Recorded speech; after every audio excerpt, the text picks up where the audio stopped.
Clip number 478۔ اس clip میں آپ قرآن پاک کی سورہ یونس کی آیت نمبر 12 سے 14 تک کی تلاوت، ترجمہ اور تفسیر قرآن صراط الجنان سماعت فرمائیں گے۔ بسم اللہ الرحمن الرحیم۔ ترجمہ، اللہ کے نام سے شروع جو نہایت مہربان رحمت والا ہے۔ وَإِذَا مَسَّ الْإِنسَانَ الضُّرُّ دَعَانَا لِجَنبِهِ أَوْ قَاعِدًا أَوْ قَائِمًا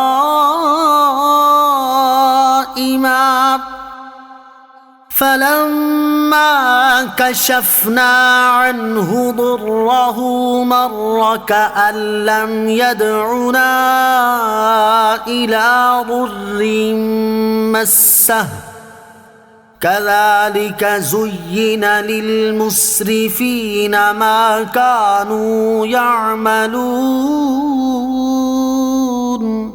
ترجمہ، اور جب آدمی کو تکلیف پہنچتی ہے تو لیٹے ہوئے اور بیٹھے ہوئے اور کھڑے ہوئے ہر حالت میں ہم سے دعا کرتا ہے، پھر جب ہم اس کی تکلیف دور کر دیتے ہیں تو یوں چل دیتا ہے گویا کبھی کسی تکلیف کے پہنچنے پر ہمیں پکارا ہی نہیں تھا۔ حد سے بڑھنے والوں کے لیے ان کے اعمال اسی طرح خوشنما بنا دیے گئے۔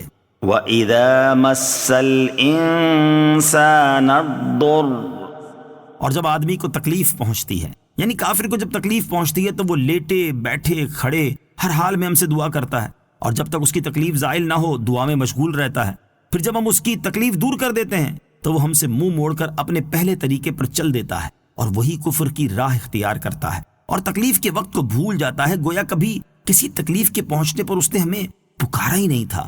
کافروں کے لیے ان کے اعمال اسی طرح خوشنما بنا دیے گئے۔ اس آیت سے مقصود یہ ہے کہ انسان مصیبت کے وقت بہت ہی بے صبرا ہے اور راحت کے وقت نہایت ناشکرا۔ جب تکلیف پہنچتی ہے تو کھڑے لیٹے بیٹھے ہر حال میں دعا کرتا ہے، اور جب اللہ عز و جل تکلیف دور کر دے تو شکر بجا نہیں لاتا اور اپنی سابقہ حالت کی طرف لوٹ جاتا ہے۔ یہ حال غافل کا ہے۔ عقل مند مومن کا حال اس کے خلاف ہے۔ وہ مصیبت و بلا پر صبر کرتا ہے، راحت و آسائش میں شکر کرتا ہے، تکلیف و راحت کے جملہ احوال میں اللہ تعالیٰ کے حضور گریہ و زاری اور دعا کرتا ہے۔ اور ایک مقام اس سے بھی اعلیٰ ہے جو مومنوں میں بھی مخصوص بندوں کو حاصل ہے کہ جب کوئی مصیبت و بلا آتی ہے اس پر صبر کرنے کے ساتھ ساتھ دل و جان سے قضائے الہی پر نہ صرف راضی رہتے ہیں بلکہ اس حال میں بھی اللہ عز و جل کا شکر ادا کرتے ہیں۔ مصیبت اور راحت کے وقت ہمارا حال، مذکورہ بالا تفسیر کو سامنے رکھ کر ہمیں اپنے حال پر غور کرنا چاہیے کہ ہم کس گروہ کے پیچھے ہیں اور ہمارے اندر کس گروہ کی علامات پائی جا رہی ہے۔ کیا ہم بھی مصیبت میں نمازی، پرہیزگار، ذاکر و شاغل، اور مصیبت دور ہونے کے بعد بے نمازی، جری اور بے باک اور غافل ہوتے ہیں، یا خوشی و غمی دونوں حالتوں میں ہم تقویٰ کو اختیار کرتے ہیں اور ذکر خدا میں مشغول رہتے ہیں؟ وَلَقَدْ أَهْلَكْنَا الْقُرُونَ مِنْ قَبْلِكُمْ لَمَّا ظَلَمُوا وَجَاءَتْهُمْ رُسُلُهُم بِالْبَيِّنَاتِ وَمَا كَانُوا لِيُؤْمِنُوا كَذَلِكَ نَجْزِي الْقَوْمَ الْمُجْرِمِينَ۔ ترجمہ، اور بے شک ہم نے تم سے پہلی قوموں کو ہلاک کر دیا جب انہوں نے ظلم کیا، اور ان کے پاس ہمارے رسول روشن دلائل لے کر تشریف لائے، اور وہ ایسے تھے ہی نہیں کہ ایمان لاتے۔ ہم یوں ہی مجرموں کو بدلہ دیتے ہیں۔ وَلَقَدْ أَهْلَكْنَا الْقُرُونَ مِنْ قَبْلِكُمْ، اور بے شک ہم نے تم سے پہلی قوموں کو ہلاک کر دیا، یعنی اے کفار مکہ، تم سے پہلی قوموں نے جب شرک کر کے اپنی جانوں پر ظلم کیا تو ہم نے انہیں ہلاک کر دیا، اور ان کے پاس ہمارے رسول روشن دلائل لے کر تشریف لائے جو ان کے صدق کی بہت واضح دلیلیں تھیں، لیکن انہوں نے نہ مانا اور انبیاء کرام علیہ الصلوۃ والسلام کی تصدیق نہ کی، اور وہ ایسے تھے ہی نہیں کہ رسولوں پر ایمان لاتے اور جو کچھ وہ اپنے رب عز و جل کے پاس سے لائے تھے اس کی تصدیق کرتے۔ تو جس طرح رسولوں کو جھٹلانے کے سبب ہم نے ان کی گزری ہوئی قوموں کو ہلاک کر دیا، اسی طرح اے مشرکوں، میں اپنے حبیب محمد مصطفیٰ صلی اللہ تعالی علیہ وسلم کی تکذیب کرنے پر تمہیں بھی ہلاک کر دوں گا۔ ثم جعلناكم خلائف في الأرض من بعدهم لننظر كيف تعملون۔ ترجمہ، پھر ہم نے ان کے بعد تمہیں زمین میں جانشین بنایا تاکہ ہم دیکھیں کہ تم کیسے کام کرتے ہو۔